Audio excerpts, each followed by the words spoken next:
Anubis, the man with the jackal head, was the Egyptian god of death, mummification, and the underworld. Anubis had many purposes. Like, for example, he was the inventor and god of mummification. He also played a very important role in the transition from life to death. He weighed the hearts of people seeking judgment for the afterlife. He would put their heart on a scale. If the heart was heavier than the feather of truth, their soul would no longer exist, and Ammit, which was a hybrid of a crocodile and hippopotamus, would devour the heart. If the scales were balanced, then they would be granted entrance into the afterlife. Chaline 19. Anubis has had many stories surrounding his creation, but one of the most common is that his mother, Nephtys, tricked her brother, Osiris, the god of fertility, into fathering a child. Her husband Set, the god of war, wasn't so happy about this, and he vowed to murder the baby and Osiris.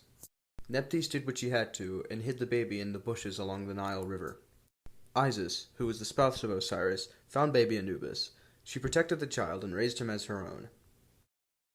When Anubis was grown, Set fulfilled his promise and murdered Osiris, scattering the pieces of him across Egypt. Isis found all of the pieces and gave them to Anubis.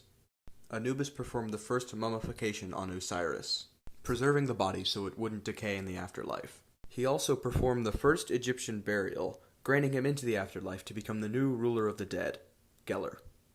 Anubis was and is one of the most recognizable Egyptian gods, and is one of my favorites because he is also one of the most complex. Being the god of the dead, he is often seen as a bit of a bad guy, but he's more like Hades, or Professor Snape, being very misunderstood. Anubis led people into the afterlife, and he helped with the transition from life to death.